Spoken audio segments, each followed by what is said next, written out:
Bonjour à tous, bienvenue dans cette série de 10 épisodes de podcast, Les pros savent, dédié à un sujet très important si vous souhaitez lancer un projet entrepreneurial. Vous l'avez compris, nous allons parler de création d'entreprise.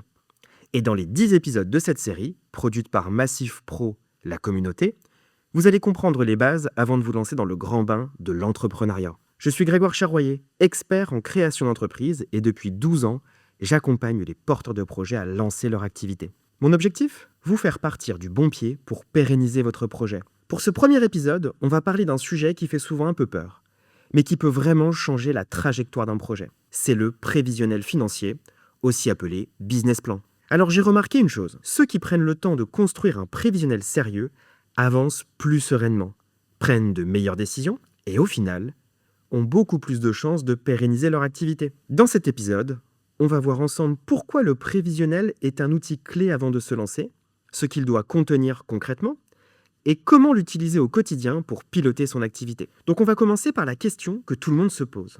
Est-ce que j'ai vraiment besoin de faire un prévisionnel ? La réponse c'est oui, absolument.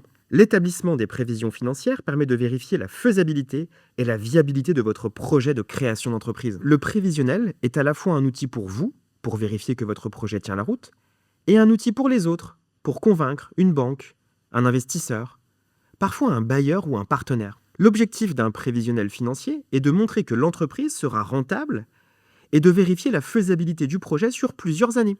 Mais au-delà de l'aspect dossier pour la banque, entre guillemets, j'insiste sur un point. Le prévisionnel est aussi un outil de pilotage interne. Il vous oblige à vous poser les bonnes questions. Combien de clients par mois je peux accompagner ? À quel prix ? Quelles charges fixes vont tomber tous les mois ? De combien de trésorerie ai-je besoin pour ne pas être à découvert au bout de 3 mois ? Et puis, contrairement à ce qu'on imagine, le prévisionnel n'a pas vocation à être réalisé à 100%. C'est une feuille de route.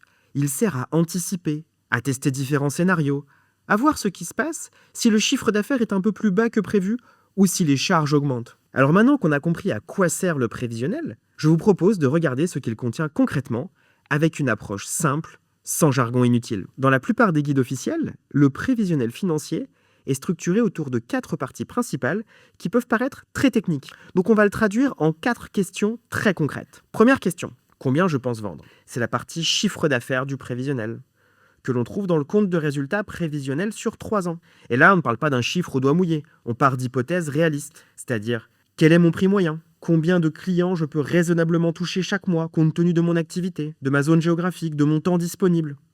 Est-ce qu'il y a une saisonnalité ? Par exemple, imaginons une esthéticienne à domicile. Elle doit se dire « Je peux faire en moyenne 6 prestations par jour, 5 jours par semaine, avec un panier moyen de 45 €. Et donc, si on effectue la multiplication, ça donne environ 120 prestations par mois. À 45 €, le chiffre d'affaires potentiel s'élève à 5 400 € de chiffre d'affaires tous les mois. Et ceci en vitesse de croisière. On peut ensuite prévoir un démarrage plus lent, peut-être 50% du rythme sur les premiers mois, le temps de trouver une clientèle, et puis envisager une montée progressive. Voilà, c'est cette approche réaliste qui fait toute la différence quand on souhaite estimer son niveau de chiffre d'affaires. Deuxième question, quelles sont mes charges et mes investissements ? Là, on parle de charges fixes, de charges variables et d'investissements. Les charges fixes sont celles qui tombent tous les mois. Loyer, abonnement, logiciel, assurance professionnelle, téléphone, internet, comptable, parfois le véhicule. Il va y avoir également des charges variables qui dépendent du niveau de l'activité. Achat de marchandises, matières premières, sous-traitance liée à une mission, des commissions versées, des frais de livraison. Il va également y avoir des investissements. Ce sont tous les achats durables, un ordinateur, une machine, un véhicule professionnel, un aménagement du local. Le plan de financement initial liste l'ensemble des besoins nécessaires au démarrage, incluant les frais d'établissement, le droit au bail, le matériel. Par exemple, un restaurant devra investir dans du matériel de cuisine, le mobilier, la caisse, l'enseigne, et puis supporter des charges fixes importantes, un loyer, des assurances, de l'énergie, des salaires. Le prévisionnel permet de lister ces charges une par une, de les chiffrer et de voir combien il faut vendre chaque mois pour au moins les couvrir. Troisième question, à quoi va ressembler ma trésorerie ? La trésorerie, c'est l'argent qui rentre et qui sort tous les mois sur votre compte professionnel. Le plan de trésorerie est un tableau répertoriant les encaissements et les décaissements mensuels prévus. On peut avoir une activité rentable sur le papier, mais se retrouver en difficulté parce que l'argent n'arrive pas au bon moment. C'est ce qu'on appelle le décalage de trésorerie ou le besoin en fonds de roulement que l'on désigne par l'acronyme BFR. Un exemple concret. Vous devez payer vos fournisseurs à 30 jours et vous laissez 45 jours de délai de paiement à vos clients professionnels. Et vous avez du stock immobilisé. Résultat, vous devez avancer de l'argent avant d'être payé. Le besoin en fonds de roulement correspond à l'argent dont l'entreprise a besoin en permanence pour financer son exploitation. Sous-estimer ce BFR initial peut causer la perte de jeunes entreprises. Et dans le prévisionnel, on va donc regarder les délais de paiement clients et fournisseurs, estimer la valeur moyenne du stock et projeter mois par mois les encaissements et les décaissements. C'est ce plan de trésorerie qui va vous dire si vous avez besoin, par exemple, de 10 000 euros de trésorerie de départ ou de 30 000 euros. Quatrième question. De combien de financement ai-je besoin et pourquoi faire? C'est là qu'intervient le plan de financement. L'idée est simple. D'un côté, on liste tous les besoins d'investissement, et notamment le besoin en fonds de roulement, les frais de démarrage, le dépôt de garantie pour un local. Et de l'autre, toutes les ressources.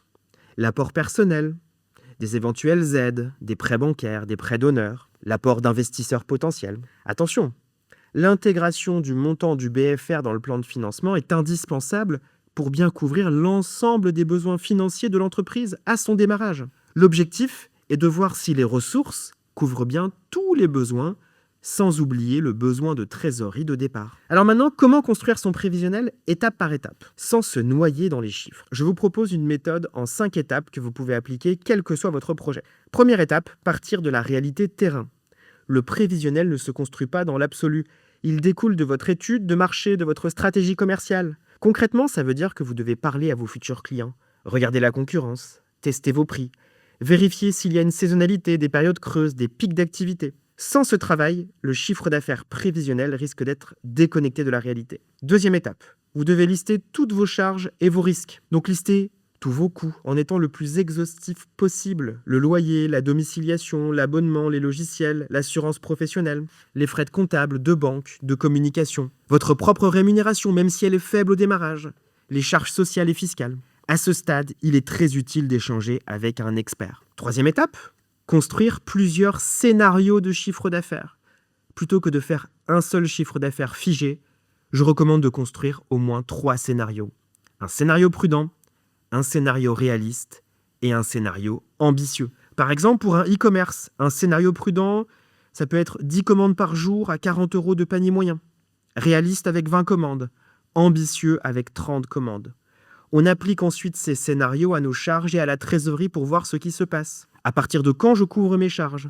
À partir de quand je peux me rémunérer correctement? Et dans le scénario prudent, est-ce que mon projet reste viable? Quatrième étape, formaliser le prévisionnel.